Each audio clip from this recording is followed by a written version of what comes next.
నా యూట్యూబ్ ఛానల్లోకి అందరికీ స్వాగతం. ఈరోజు మనం డిస్కస్ చేయబోయే టాపిక్స్ వచ్చేసరికి నేను ఇప్పటిదాకా యూజ్ చేసిన ఏఐ మోడల్స్ ఏవి బెటర్‌గా అనిపించాయి అండ్ నెక్స్ట్ ఏడీబీ టూల్స్ అనే సాఫ్ట్‌వేర్ గురించి, అట్ ద సేమ్ టైమ్ ఎస్‌సీఆర్‌సీపీవై అనే సాఫ్ట్‌వేర్ గురించి, అట్ ద సేమ్ టైమ్ నేను క్రియేట్ చేసిన recent updates in the resources గురించి అనమాట. నేను ప్రొవైడ్ చేస్తున్న రిసోర్సెస్‌లో చిన్న అప్డేట్స్ గురించి అనమాట. ఏఐ మోడల్స్‌కి వచ్చేసరికి నేను ఇప్పటిదాకా ఎక్కువగా ఈ సాఫ్ట్‌వేర్ ప్రోగ్రామింగ్ కోసం కావచ్చు, యూట్యూబ్ ఛానల్ కోసం కావచ్చు, నేను వాడిన ఏఐ మోడల్స్ వచ్చేసరికి డీప్‌సీక్, చాట్‌జీపీటీ, కోపైలట్, జెమినీ ఈ నాలుగిటిని ఎక్కువగా వాడాననమాట. నేను ఈ నాలుగిటిని వాడినప్పుడు ఒక్కొక్క దాంట్లో ఒక్కొక్క రకమైన ఎక్స్పీరియన్స్ ఉంది. నేను అది షేర్ చేద్దాం అనుకుంటున్నాను. జెమినీ వచ్చేసరికి కాన్వర్జేషన్ రిలేటెడ్ ఇష్యూస్కి అయితే జెమినీ బాగుంది. And if you want to get some data on the internet and all, దానికి కూడా జెమినీ అయితే బెటర్గా అనిపించింది నాకు. అంటే మీరు ఏదైనా ఒక టాపిక్ గురించి ఎక్స్ప్లెనేషన్ తీసుకోవాలన్నా దాని గురించి నాకు జెమినీ బెటర్గా అనిపించింది.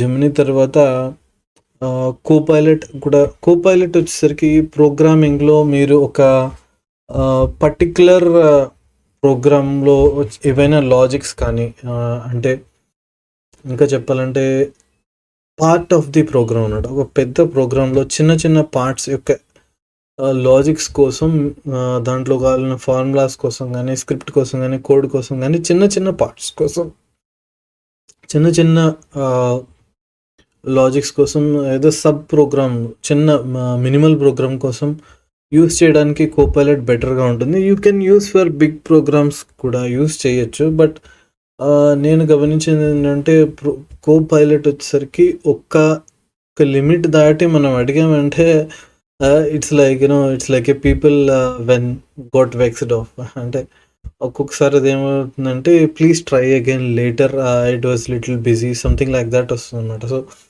it will not be able to respond. It says something like that where it wants us to give some time for it to take rest and ask again. ఒక 5-10 minutes ఆగి మళ్ళీ అడగాలి అన్నట్టుగా దాని రెస్పాన్స్ వచ్చింది.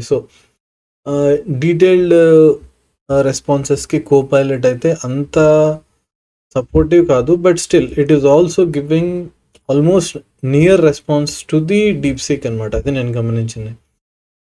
ChatGPT వచ్చేసరికి అందరూ DeepSeek వచ్చేసరికి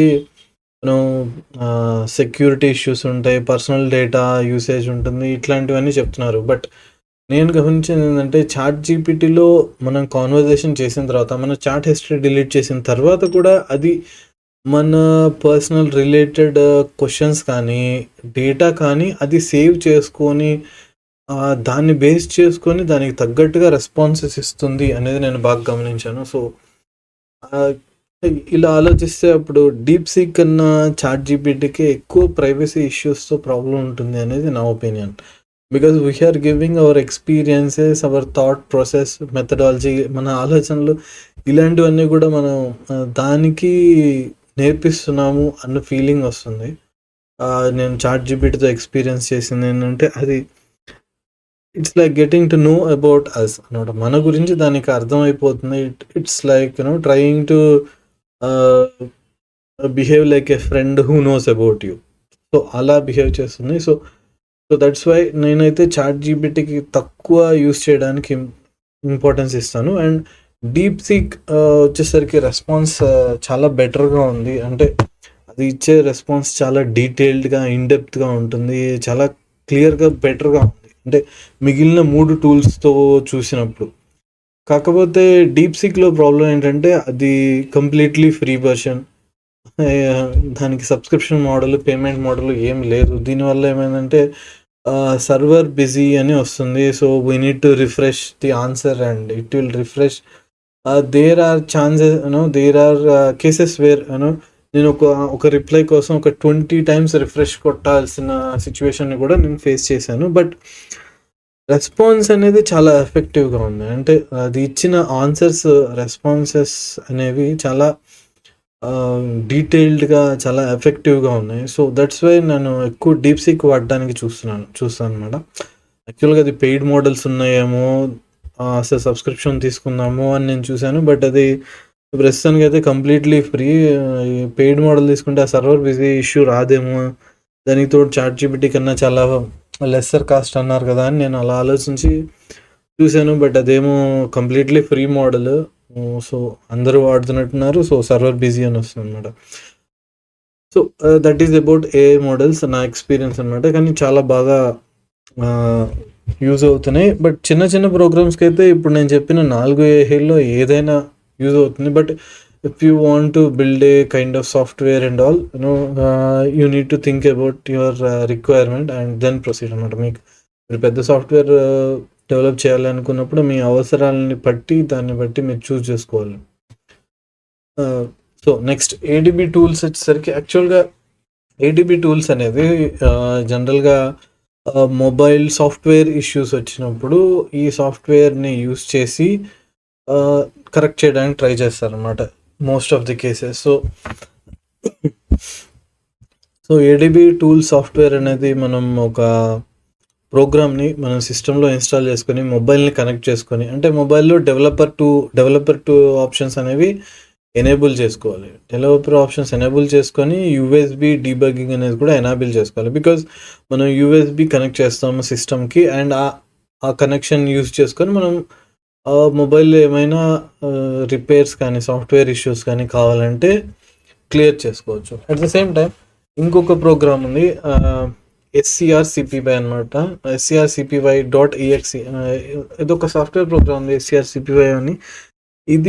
ఇదేంటంటే మనం ఈ ఏడిబి టూల్స్ ద్వారా మనం మొబైల్ని కనెక్ట్ చేసినప్పుడు ల్యాప్టాప్కి, మనం ఒకవేళ ల్యాప్టాప్ మొత్తాన్ని మనం ల్యాప్టాప్ అంటే ఇది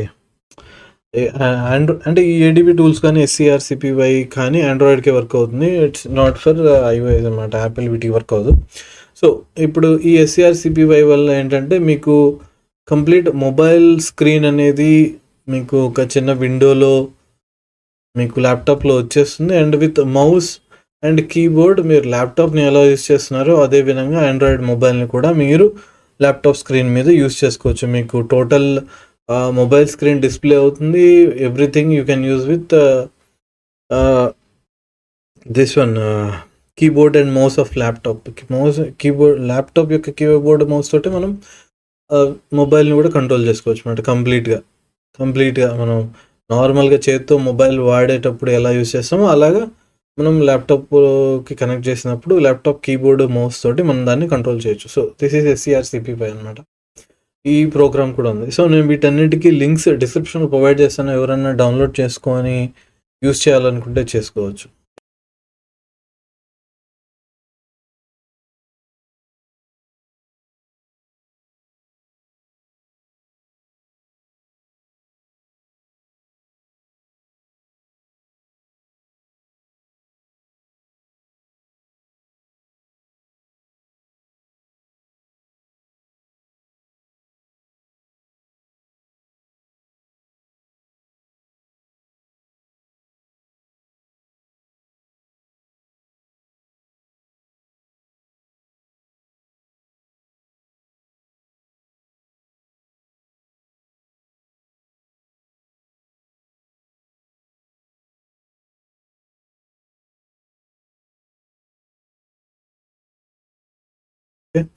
నెక్స్ట్ వచ్చేసరికి నేను ఆస్ట్రాలజీ సాఫ్ట్వేర్ అనేది వర్క్ చేస్తున్నాను. ఆస్ట్రాలజీ డేటా బ్యాంక్ అనేది క్రియేట్ చేశాను.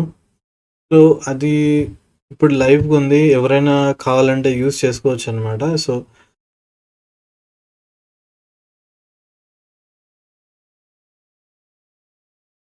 ఇది ఆస్ట్రాలజీ డేటా బ్యాంక్ అనమాట. సో దీంట్లో ఇంతకుముందు నేను చెప్పాను, ఎక్సెల్లో క్రియేట్ చేశాను ఆస్ట్రాలజీ డేటా బ్యాంక్ అని చెప్పి.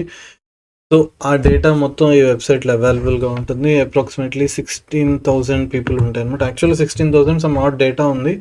ఒక 300 400 అట్లా రిడెండెంట్ డేటా అంటే రిపీటెడ్ డేటా ఉంది అనుకున్న 16,000 పీపుల్ యొక్క డేటా ఉందన్నమాట దీంట్లో. So date of birth, time, place, longitude, latitude, time zone, at the same time ఇక్కడ నోట్స్ నేను చెప్పాను, ఒక ప్రోగ్రామ్ క్రియేట్ చేసి ఒక్కొక్క పర్సన్ గురించి నోట్స్ కూడా, అంటే ఇంపార్టెంట్ లైఫ్ సమ్మరీ అనమాట. లైఫ్ సమ్మరీ అనేది గ్యాదర్ చేశాను అనే ఒక ప్రోగ్రామ్ గురించి నేను చెప్పాను. అది ఇప్పటికీ ఉంది, గిట్హబ్లోనే ఉంది, ఎవరైనా కావాలంటే యూస్ చేసుకోవచ్చు. సో ఈ డేటా బ్యాంక్ ద్వారా మీరు ఎవరి గురించి అయినా ఏ టాపిక్ గురించి కావాలన్నా ఇక్కడ సెర్చ్లో టైప్ చేసి సో ఇక్కడ ఇలా డీటెయిల్స్ వస్తాయి వాళ్ళ గురించి. ఇక్కడ బ్రీఫ్ డిస్క్రిప్షన్ ఉంటుంది, లైఫ్ గురించి బ్రీఫ్ డిస్కషన్ చివరి కాలంలో ఉంటుంది. సో ఎవరైనా రీసెర్చ్ చేసుకోవడానికి ఇది చాలా ఈజీగా యూజ్ అవుతుంది. సో ఈ లింక్ కూడా నా వెబ్సైట్లోనే ఉంది. ఇక్కడ కిందకు వస్తే ఇంపార్టెంట్ గిట్హబ్ రిసోర్సెస్ కిందే ఈ డేటా బ్యాంక్ లింక్ కూడా ఉంది, ఎవరైనా కావాలంటే యూజ్ చేసుకోవచ్చు అనమాట. సో దీంతో పాటు నేను ఆర్టికల్స్ కూడా రాసిందే, అవి కూడా ఇక్కడ ప్రొవైడ్ చేయాలనుకుంటున్నాను. ఎవరన్నా అంటే ప్రస్తుతానికి ఇంకా ఆర్టికల్స్ అప్డేట్ చేయలేదు, it will slowly update 1 by 1 అనమాట. సో మీరు ఏమైనా ఆర్టికల్స్ చూడాలనుకున్నా ఇక్కడికి వచ్చి ఈ లింక్ క్లిక్ చేస్తే it will open the my articles page అనమాట. హియర్ నేను ఏమన్నా రాసినప్పుడు ఏదైనా టాపిక్ గురించి మీరు చదవాలనుకున్నప్పుడు ఇక్కడ అవైలబుల్గా ఉంటుంది. ప్రస్తుతానికి అయితే ఇంకా ఏమి అప్డేట్ చేయలేదు, దీంట్లో ఆల్రెడీ ఒకటి ఉంచాను, but this is my very old article అనమాట. ఇక్కడ టాపిక్ వైజ్ ఇక్కడ వస్తాయి, ఇక్కడ పీడిఎఫ్ వస్తుంది అనమాట. సో ఎవరైనా కావాలనుకుంటే చదువుకోవచ్చు. సో దట్స్ ఆల్ అనమాట. So thanks for your time. మీకు ఈ వీడియో బాగా ఉపయోగపడిందని అనుకుంటున్నాను. మీకు దేని గురించైనా ఇన్ డీటెయిల్ కావాలనుకుంటే ఈ వెబ్సైట్కి వచ్చి నాకు మెసేజ్ చేయండి, ఈ వెబ్సైట్ లింక్ కూడా కింద ఉంటుంది. So thanks for your time. Please like, share, subscribe చేయండి.